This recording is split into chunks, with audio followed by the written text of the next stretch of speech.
ताई, आपण कपिल भाऊ काळेंचा प्रचार करताय. हं. लोकांनी काय शब्द दिला तुम्हाला किंवा लोकांना आता कपिल भाऊ काळे हे नवीन व्यक्तिमत्व आहे. त्यांनी समाजकारण आधी केलेलं आहे. त्याच्यामुळं त्यांना त्यांचा स्वभाव माहिती आहे. एक सुशिक्षित आहे. त्यामुळं त्यांचा साथ आहेच लोकांची त्यांना. मला जास्त काही सांगायची गरजही पडली नाही त्यांना. म्हणजे लोकांनी काय शब्द दिला तुम्हाला, नागरिकांनी, ज्यावेळेस तुम्ही मत मागायला जाता? लोकांना परिवर्तन हवं आहे. हां. लोकांना नवीन तरुण पिढी राजकारणात हवी, हां. जेणेकरून ते जास्त समाजकार्य करू शकतील.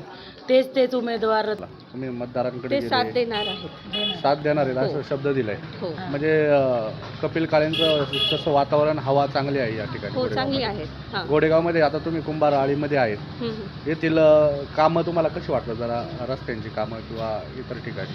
कुंभारआळीचा रस्ता अनेक दिवसांपासून प्रलंबित आहे. त्याकडे तुम्ही सांगाल का? तुम्ही कपिल काळे यांचे पत्नी आहेत, तुम्ही कपिल काळेंना सांगाल का हा रस्ता बनवण्यासाठी किंवा त्याकडे मला ती सांगायची गरज पडणार नाही. ते स्वतःच करतील. स्वतःच करतील? हां. ओके. त्यांची खूप दूरदृष्टी आहे. त्यांना समाजसेवा करायची म्हणून तर राजकारणात यायची गरज पडली त्यांना. कारण की खूप गोष्टी पदाशिवाय करता येत नाही. एक मर्यादा येते समाजकारण करताना पण. आता हे रोड वगैरे करायचे असतात ते वैयक्तिक करता नाही येत ना. मग त्याला सरकारचे निधी असतात, भरपूर गोष्टी असतात. हां. मग ते लोकांपर्यंत पोहोचवण्यासाठी आज ते बाहेर पडले, राजकारणात येत आहे आणि जनता त्यांना साथ देते. जनता साथ देते. हो. आणि जनतेकडून काय होते की आम्ही तुमच्या पाठीचे आहेत, कपिल काळेंच्या पाठीचे आहेत, असं बोललं जातं का? हो, आहेत ते पाठीशी आणि आम्हाला सेवा करायची आहे. हां.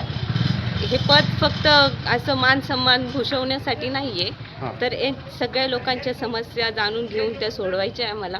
हो. ती एक सेवा करायची ओके, जी धन्यवाद. बीडी अण्णा काळेंनी केलेली आहे, तोच आम्हाला पुढे चालवायचा. वारसा पुढे चालवा. हां, बीडी अण्णा काळेंचे नातू आहेत. तोच वारसा, बीडी अण्णा काळेंचा हां. वारसा आपल्याला न्यायचा आहे पुढे. हो, तोच चालवायचा आम्हाला पुढे. हो, हो. धन्यवाद. चालेल.